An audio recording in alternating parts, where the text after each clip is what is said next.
Family, welcome to my channel learning with Pankaj. तो कैसे हैं आप लोग? आई होप आप लोग अच्छे होंगे और अपने एग्जाम की तैयारी कर रहे होंगे।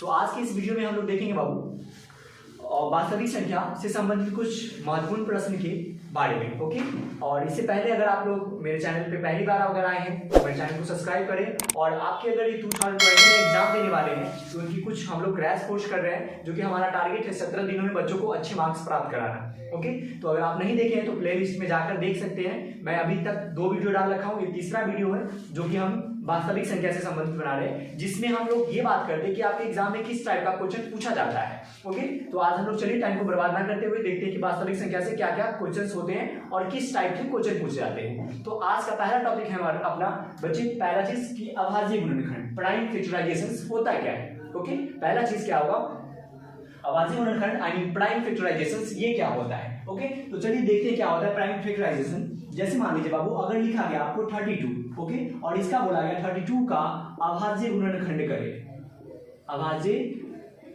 गुणनखंड करे। ओके, देखिए तो ये क्वेश्चंस जो बच्चे अगर पढ़े होंगे तो ये क्लास 7th 8 में पढ़ना है आपको अभाज्य गुणनखंड। तो ये क्लास 10th में भी क्वेश्चन पूछ देते हैं और इससे संबंधित अभाज्य गुणनखंड से आपका लसा और मसा भी आपको निकालना है। वास्तविक संख्या चैप्टर 1 में पढ़ना है आपको। ओके, तो पहले हम लोग समझते हैं कि अभाज्य गुणनखंड होता क्या है, इसके बाद हम लोग देखेंगे इस पे क्या क्या क्वेश्चन बनेगा। ओके, चलिए तो अभाज्य गुणनखंड क्या होता है ये देख लेते बच्चे। आप लोगों ने पढ़ा होगा इस तरह, ठीक है, ये मतलब किससे लग जाएंगे 2 से। ओके, सॉल्यूशन आई मीन हल देख लीजिए बच्चे। 2 से लगेगा कितने बार में 16, 2 से फिर 8, फिर 2 से लग जाएंगे ये 4, फिर 2 से ये लग जाएगा कितने 2 एंड 2 से लग जाएगा 1। ठीक है, तो अभाज्य गुणनखंड क्या हो जाएगा देख लीजिए। आप ये कहीं पे क्या करना है, आपको ये रफ में करना है। आप एग्जाम में अगर पूछ देता है कि अगर आप इसका अभाज्य गुणनखंड करें, ठीक है, तो करेंगे क्या बच्चे देख लीजिए। 32 यहाँ पे देखिए 1 2 3 4 5, तो 2 टाइम 5 है, 2 into 2 into 2 into 2 into 2। Okay, 1 2 3 4 5, 1 2 3 4 5। Okay, मतलब इसको हम लोग ऐसे लिख सकते हैं 2 1 2 3 4 5, मतलब 5 कितने बार है, सॉरी 2 कितने बार है 5 टाइम्स। बस ये इसका आंसर हो जाएगा। तो अगर बच्चे अगर आपसे पूछ दे कि किसी भी नंबर लिखा रहेगा, यहाँ पे मतलब मैंने 32 लिखा है ताकि जल्दी से बना पाऊँ। ओके, यहाँ पे नंबर ज्यादा भी हो सकता है, लार्जेस्ट नंबर भी पूछ लेगा आपसे, और उसके बाद आपसे पूछेगा इसका अभाज्य गुणनखंड करें। ठीक है, इसका क्या रहेगा, आपसे पूछेगा अभाज्य गुणनखंड के लिए, तो आप इस तरह बना देना। ठीक है, अगर आपको अभाज्य गुणनखंड समझ में आ जाएगा तभी क्या करोगे, आगे हम लोग और लसा और मसा के बारे में बात करेंगे। तो एक क्वेश्चन मैं और बता देता हूँ, आप लोग देख लो। एक क्वेश्चन मैं और बताता हूँ इस पे कि कैसे बनाना है आपको। ओके, जैसे देख लो बच्चे, अगर हम सेकंड क्वेश्चन से लेते हैं, अगर मान लीजिए यहाँ पे मैं क्वेश्चन लिया 48। ओके, 48 ओके, लिखा गया 48 का अभाज्य गुणनखंड करे, अभाज्य गुणनखंड करे।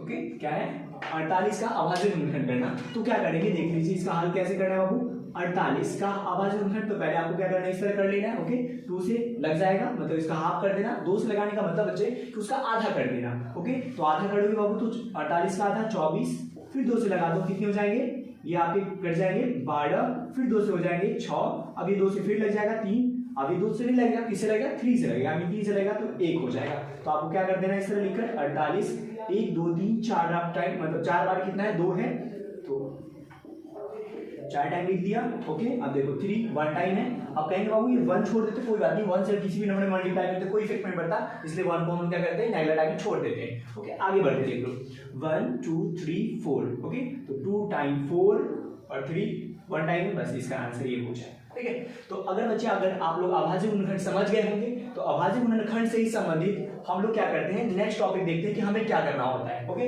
तो देखिए बाबू नेक्स्ट टॉपिक आपका ये है, बोलेगा कि अभाज्य गुणनखंड विधि से मतलब कोई 2 नंबर दिया रहेगा, उसका बोलेगा आपको मसा और लसा ज्ञात करने के लिए। ठीक है बाबू, क्या लिखा रहेगा, अभाज्य गुणनखंड विधि से मसा और लसा ज्ञात करें। ठीक है, तो पहली चीज तो हम लोग जस्ट अभी सीखे क्या कि अभाज्य गुणनखंड क्या होता है, ये समझ गए। ठीक है, कि अभाज्य गुणनखंड क्या होता है। देन इससे हमें क्या करना है, मसा, मसा को हम लोग बाबू क्या बोलते हैं, एचसीएफ, क्या बोलते हैं एचसीएफ, और इसको बोलते हैं हम लोग एलसीएम। इसका फुल फॉर्म होता है हाईएस्ट कॉमन फैक्टर, और इसका होता है lowest common multiple. Okay, then देखिए बाबू पहले से आपका काम क्या करना होता है कि इसका अभाज्य गुणनखंड करना, जो भी नंबर दिया उसका क्या करना है, आपको अभाज्य गुणनखंड कर लेना है। ठीक है, तो पहले जो हमारा सॉल्यूशन देख लिए क्या होगा इसका, 36 है। ओके, इसका पहले क्या कर लो आप अभाज्य गुणनखंड कर लो। चलो कहीं भी हम लोग कर लेते इस तरह। देखिए बाबू 2 से लग जाएगा ये कितने टाइम में, 18 टाइम में। 2 से फिर लग जाएगा ये 9 टाइम में। अब ये 2 से नहीं लगेगा क्योंकि 2 के टेबल में नहीं आता है, ठीक है। इसका हाफ नहीं होगा बाबू, मतलब सिंपल कहते हैं ना जोड़ा, तो जोड़ा नहीं है ये। अब देखो ये 3 से लगेगा, 3 से कितने टाइम में, 3 टाइम में, और ये 1 टाइम, ठीक है। चलो बाबू तो इसको क्या करो, लिख लो यहाँ पे 2 गुणा 2 गुणा 3 गुणा 3। चलो ठीक है। अब उसके बाद कौन है बाबू, यहाँ पे 24। तो आप 24 को उसी तरह सेम कर लीजिए कहीं पे। 24 को कर लेते बच्चा। देखो 2 से लग जाएगा ना बाबू, तो 2 से कितने बार में लग जाएगा ये, 12 बार में। फिर 2 से लगा दो ये 6 बार में। फिर 2 से लग जाएगा ये कितने, 3 बार में। और 3 से कितने बार में, 1 बार में लग जाएगा। फिर इसको हम जिस तरह वो लिख लेते हैं 2 2 2 और 3। यहाँ तक जब कर लेते हो, ये तो जस्ट हम लोग सीखे अभाज्य गुणनखंड। अब जब ये हो जाता है ना बाबू, तब बनाना कितना आसान होगा देख लो बाबू। पहले हमें क्या करना है, मौसा I mean highest common factor. Highest common factor की बात करते हैं, मतलब क्या बाबू, मौसा। क्या करते हैं हम लोग, मौसा की बात करते हैं, मतलब जिसको हम लोग एचसीएफ कहते हैं। क्या कहते हैं बाबू, एचसीएफ। तो देखिए क्या बोला है, हाईएस्ट कॉमन फैक्टर, मतलब क्या बाबू, जो दोनों में, मतलब जितना ज्यादा से ज्यादा कॉमन होगा ना वही मल्टीपल आई मीन क्या कहलाएगा, मौसा कहलाएगा। जैसे देख लो ये दोनों में है, ठीक है। देखो क्या क्या है, ये आपका दोनों में है, तो आप मतलब सुविधा के लिए इसको मतलब ऐसे कर लेते हो, राउंड कर लेते हो, कोई बात नहीं, कर देते हैं। ये भी दोनों में है, ओके। अब देखो बाबू ये भी दोनों में है ना, सब में जो दोनों में है वो क्या होगा, कॉमन होगा, ठीक है। अब देखो बाबू जब कर लो तो इसके बदले 1, जो दोनों में है ना उसके बदले 1 नंबर लिखा है बाबू, तो इसके बदले मैंने 1 लिख दिया। फिर इसके बदले मैंने 1 नंबर लिख दिया। फिर ये 2 है 3, इसके बदले 1 लिख दिया। बस यही हो गया। अब इसको क्या करना है, आपको मल्टीप्लाई कर लेना है, गुना कर लो। 2 दूना 4 और 4 क्या 12, ठीक है। तो ये क्या हो गया आपका, एक आंसर आ गया बाबू, क्या आ गया, मौसा आ गया। नेक्स्ट हमें क्या निकालना है, लसा की बात करते हैं। क्या निकालना है हमें, लसा बोले तो एलसीएम। क्या निकालना है बच्चे हमें, एलसीएम मतलब लोएस्ट कॉमन मल्टीपल। ओके, अब ये क्या होता है देख लो, इसका क्या करना होता है, इसके लिए आपको फॉर्मूला यूज करना है, मौसा गुने जो नंबर बचा हुआ है, मतलब क्या, मौसा गुने जो नंबर बचा हुआ है। नंबर बचा हुआ मतलब क्या, कि जो दोनों में कॉमन नहीं आया है, ठीक है बाबू। तो देखो ये 3 आपका नहीं आया है, तो ये 3, ये वाला 2 नहीं आया है कॉमन, तो यहाँ पे 3, ओके। अब देखो बाबू ये कितना है आपका, ये देखो कितना आता है मौसा 12, तो यहाँ पे लिख देंगे 12 गुणे ये वाला 3 और ये वाला 2। अब क्या करना बच्चा, गुना कर लो इसको, क्या करो, गुना कर लो। 12 36 और 36 गुना 72, ठीक है। तो क्या हो गया आपका ये 72, ठीक है। मतलब देख लो यहाँ पे आपको बोला जाएगा क्या अभाज्य गुणनखंड से आई मीन प्राइम फैक्टराइजेशन से क्या करना है, लसा और मौसा निकालना। तो आप इस तरह निकाल लेना। और इस तरह के क्वेश्चन आपके प्रश्न, मतलब इस तरह के प्रश्न आपके एग्जाम में पक्का होता ही है बाबू। एक क्वेश्चन आपका पूछा ही जाता है इस तरह का, तो आप लोग अच्छी से इस पे प्रिपेयर कर लेंगे, रिविजन कर लेंगे बाबू, ठीक है। तो देख लीजिए, अगर ये क्वेश्चन क्या होता बाबू, इसमें अगर 3 डिजिट होता, अगर 3 नंबर होता, तो फिर कैसे बनाते, ओके। तो चलिए हम लोग देख लेते हैं 3 नंबर वाला भी क्वेश्चन, कि अगर 3 नंबर के होंगे तो फिर हम लोग कैसे, जैसे यहाँ पे हो ना कि आपको 36 दिया गया 24, अब यहाँ पे मान लीजिए इस तरह क्वेश्चन दिया जाता, ठीक है, ये 3 सॉरी इस तरह का। देन उसके बाद आपसे पूछा जाता कि इसका लसा मसा बताओ, तो फिर कैसे बनाते हैं। चलिए देखते हैं इसको कैसे बनाते हैं, ओके। चलिए बच्चे अब देखिए यहाँ पे कि अगर ये 2 के बजाय 3 डिजिट मतलब 3 अंक दिया रहेगा, जैसे यहाँ पे 3 अंक दिया हुआ है, ओके। अब 3 4 5 ऐसा, लेकिन बच्चे आपके एग्जाम में ज्यादातर 3 जाता है, इससे ज्यादा एग्जाम में क्वेश्चन नहीं होते हैं 3, ठीक है, 3 से ज्यादा नहीं होता है, ओके। तो हम लोग 3 वाले देख लेते बाबू। तो ये 3 का देख लो बाबू। अब 3 अगर कोई डिजिट दिया रहेगा तो क्या करना है आपको, ठीक है। यहाँ पे 3 अंक दिए रखे हैं कि इसका अभाज्य गुणनखंड से क्या करना है आपको, लसा और मसा क्या करना है बाबू, ओके। तो 9 का आप क्या करोगे, 3 × 3 हो जाएगा। आप करके देख लो, प्राइम फैक्टराइजेशन इस तरह करोगे बच्चे, 3 से लग जाएंगे 3 टाइम में, फिर 3 से 1 टाइम में। जस्ट 8 का करोगे आप तो 2 गुणा 2 हो जाएगा, ठीक है। वो 25 का आप करोगे तो 5 गुणा 5 आएगा। इसके अलावा फिर कुछ नहीं होना बाबू, 5 गुणा 5 आएगा। अब देखो बच्चे कहोगे सर इसमें आपने बोला कि मौसा का मतलब क्या, कि हाईएस्ट कॉमन फैक्टर जो सभी में कुछ ना कुछ कॉमन है, तो यहाँ पे ऐसा कोई नंबर नहीं दिख रहा है जो कॉमन है। बट बच्चे अगर मैं इसमें कह दूं कि सब में 1 से अगर मल्टीप्लाई मैं कर दूं, या 1 से अगर इसमें मल्टीप्लाई हो, तो कोई दिक्कत, मतलब सब में तो 1 है ना बाबू, किसी भी नंबर में 1 से मल्टीप्लाई करेंगे कोई इफेक्ट नहीं पड़ेगा। मींस हम लोग ये कह सकते हैं कि सभी में 1 से गुना है, ठीक है बाबू। सब में क्या है, 1 से गुना है, ओके। तो यहाँ पे मौसा कितना हो जाएगा बाबू, 1 हो जाएगा। कितना हो जाएगा, 1 हो जाएगा, ठीक। मौसा का मतलब कि जो दो सब में कॉमन है, तो मौसा कितना हो गया, 1 हो गया, ओके। नेक्स्ट बच्चे हम देखते हैं लसा की बात कर लेते हैं, लसा आई मीन एलसीएम की बात करते हैं, ओके। एलसीएम की बात कर लेते हैं तो क्या हो जाएगा बच्चा, देखो पहला क्या, मौसा गुणे जो लेफ्ट नंबर है, जो मतलब क्या है, गुना जो बचा हुआ नंबर है। तो इसमें तो बच्चे कोई कॉमन ही नहीं लगा, मतलब सबका सब बचा हुआ है, ठीक है। तो ये 2 मतलब सीधे मैं इसको क्या कर लूँ, 9 लिख लेता हूँ, कोई प्रॉब्लम, आप लिख सकते हो पूरा 3 × 3 लिख लो, लेकिन कुछ लंबे हो जाएंगे। फिर देखिए 2 × 2 = 4, 4 × 2 = 8, फिर इसका हम लोग कर लेते बाबू 25 मतलब बच्चा 25 हो जाएगा। अब गुना कर लेते बच्चे, देख लो क्या, पहले तो देख लो इसका क्या 1 इंटू इसको मल्टीप्लाई हम लोग करते हैं यार, फिर से एक बार लिख लेते हैं। चलिए अब मल्टीप्लाई आप कर लो बाबू 72 एंड 72 25 मल्टीप्लाई अगर आप करते हो तो इसका आपका आ जाता है 18, या आप ऐसे भी मल्टीप्लाई कर लो बाबू। 25 8 कितने हो जाएंगे यहाँ पे देख लीजिए, 25 8 200 209 यहाँ पे 1800, ठीक है। तो यहाँ पे आप 1800 ऐसे भी आप ला सकते हो आंसर, ठीक है। तो जब अगर 2 नंबर 3 नंबर अगर इस तरह दिया गया तो आप क्या कर सकते हो बच्चे, बना लेना, ठीक है, बन जाएगा। तो इस तरह का आपके एग्जाम में क्वेश्चन होते हैं, आप देख लो बाबू। अब ये लसा और मसा से संबंधित कुछ फार्मूला है जिसको हम लोग देख लेते हैं बाबू, और इस फार्मूले से भी आपके क्वेश्चंस बनते हैं, ठीक है। अब फार्मूला क्या है बाबू, ये याद रखो क्या है, मसा गुणे लसा बराबर संख्याओं का गुणनफल। अभी हम लोग दो संख्या मान लिए कि संख्या ए और बी है, ठीक है बच्चे। अब यहाँ पे हो सकता है दो संख्या नहीं, 3 हो 4 हो कोई भी हो, लेकिन उस संख्याओं का गुणनफल। तो आपको ये फॉर्मूला याद रखना है क्या, मसा गुणे लसा बराबर संख्याओं का गुणनफल। ये आपको चेक करने के लिए बोल देता है, और इस फॉर्मूला से आपको क्वेश्चन भी बहुत सारे एग्जाम में होते हैं बच्चे, ठीक है। अब अगर आपको ये फॉर्मूला याद है तो इन फॉर्मूला से देखो मैं क्या क्या और फॉर्मूला बना के दिखाता हूँ, ओके। देखो अब अगर हम इसको मतलब क्या करते हैं, देखिए थोड़ा सा मैं हिंदी इसको कर लेता हूँ, इंग्लिश में देख लो HCF, या चलो हिंदी में ही हम लोग ट्राई कर लेते हैं, ओके। देखो बाबू अगर हम लोग बात करें मसा, अगर आपसे पूछे कि मसा क्या होगा जब अगर संख्याओं को गुणनफल दिया रहेगा, एलसीएम दिया रहेगा, तो हम लोग कैसे मसा निकालेंगे। तो संख्याओं गुणनफल मतलब क्या कि दो आपको नंबर दिया रहेगा, मतलब ए और बी, मतलब कोई नंबर मान लो कि इस तरह दे रखा होगा कि भाई साहब इसका मसा दिया हुआ है या लसा दिया हुआ है, तो मतलब कोई एक चीज गायब रहेगा, या तो लसा गायब रहेगा नहीं तो मसा गायब रहेगा। तो फिर आपको क्या करना है, जैसे देख लो ऐसे फॉर्मूला, ये मतलब मान लीजिए यहाँ पे संख्याओं का गुणनफल मतलब ए गुने बी, बट आप देखो इधर गुना में तो किसमें चला जाएगा, भाग में, तो बराबर लसा यहाँ पे ऐसे कर दोगे तो एक फॉर्मूला ये बन गया, ठीक है। ये कब बनेगा बाबू, जब क्या हो संख्याओं का गुणनफल, आई मीन दो संख्या दिया रहेगा, लसा दिया रहेगा, आपसे मसा पूछ देगा तो ये फॉर्मूला यूज कर लीजिएगा। सेम अगर इसी तरह हो जाए, लसा आपको निकालने के लिए बोल दे, क्या निकालने के बोल दे, लसा, तो a बाई बी, और इधर कौन गुना में चला जाएगा, मसा चला जाएगा, ठीक है। तो एक ये फॉर्मूला बन गया। अब ये हो सकता है बच्चे कि अगर क्या हो लसा और मसा दोनों पता हो और कोई एक संख्या पता हो, जैसे पहली संख्या दिया हो दूसरी संख्या गायब कर दे, तो फिर कैसे करना है आपको। तो मान लीजिए बाबू हम लोग यहाँ पे लिखते हैं पहली संख्या, क्या निकालते हैं हम लोग, पहली संख्या अगर आपको निकालना हो पहली संख्या, लेट्स हम इसको माने बाबू ए, तो मैं यहाँ पे ए लिख देता हूँ। तो यहाँ पे क्या हो जाएगा देखिए बच्चे, मतलब मसा और लसा को मैं यहाँ पे लिख देता हूँ बाबू HCF गुना LCM बटा कौन सा बाबू, देखो यहाँ पे पहली संख्या निकालना है तो यहाँ पे गुना में कौन आ जाएगा, दूसरी संख्या में ये आ जाएगा, ओके।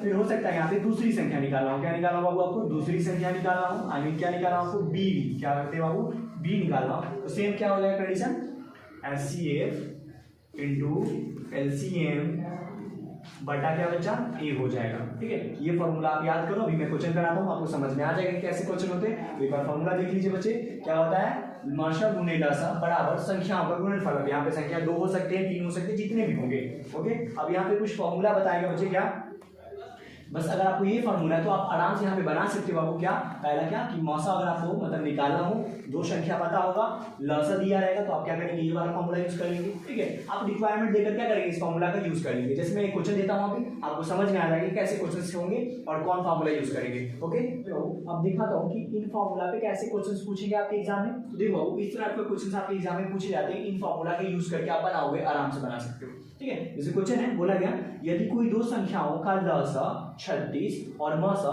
6 है, यदि उसमें से पहली संख्या आपको पता है बाबू कितना कि 12 है, तो आपसे पूछा गया बच्चे कि दूसरी संख्या क्या होगा, ठीक है। फिर से देखो क्वेश्चन बोला गया, आराम से बनाओगे और आप लोग कमेंट करके इसका आंसर बता सकते हो कितना आंसर आएगा, ठीक है। देखो बाबू क्या बोला गया, यदि कोई दो संख्याओं का लसा आपको देखो कितना दे रखा है 36, मसा 6 है, तो आपसे पूछा गया, तो सॉरी इसमें से पहली संख्या 12 दे रखा है, तो आपसे पूछा है कि दूसरी संख्या। तो देखते हैं आप लोग का सही आंसर क्या आएगा इसका, ठीक है। आप कमेंट करके बताना, ठीक है, वीडियो पूछ करिए और बनाकर दिखाइए, मैं आपको बता दे रहा हूँ, ठीक है।